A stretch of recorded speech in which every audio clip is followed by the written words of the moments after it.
how I was able to make the transition from medical practice to clinical science writing, it was through, I would say, through the discovery. And again, having an experience that allowed me to explore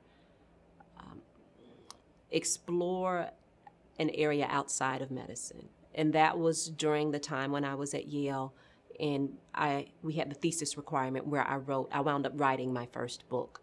So it was that experience and really being enmeshed in that experience that I was able to identify a love, a passion that I hadn't really owned in a way before that time.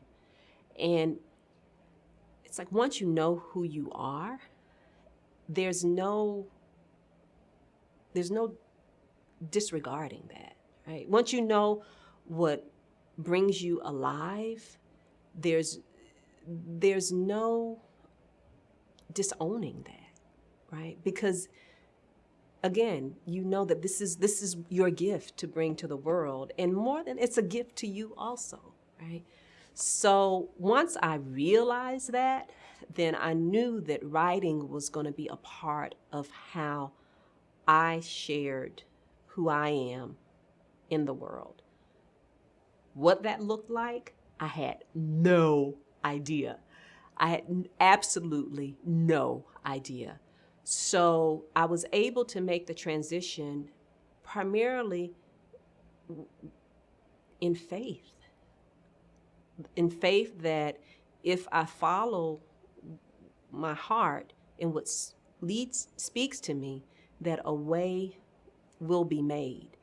And there were, of course, many people, all of the deacons and the teachers and everybody in my community that thought that I lost my mind after some years, and they saw me making a life, out of this work.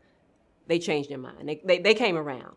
But you can't make decisions in your life or for your life based on what other people will think. You can't be afraid that someone's going to think that you're crazy or that, that this doesn't make sense, because people make decisions in their lives and they see the world based on their own views of the world. And sometimes their views of what's possible aren't the same as yours.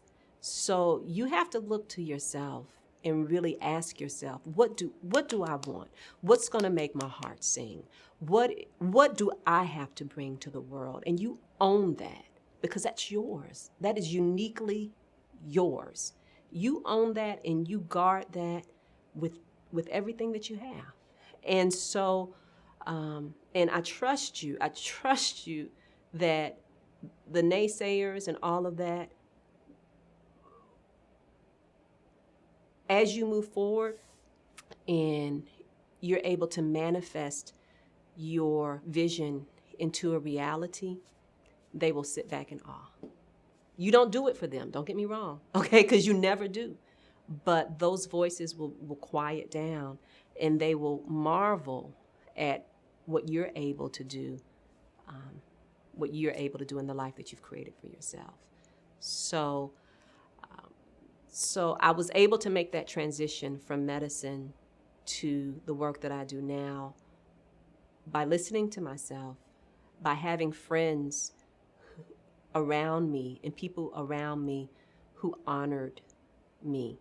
And it's so important in life to have friends and people who are going to be honest with you, people who love you because of who you are, people who are going to support you, people who believe in you.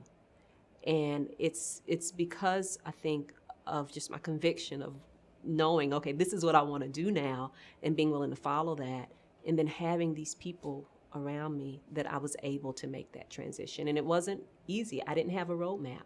I think that if I were to go back again now, are there things that you would have done different? Of course there are things that I would have done differently. Would you, knowing what you knew at the time that you knew it, would you have made the same choices? Would you have decided to go into this path without question? You learn things along the way. So, that's how I made the transition.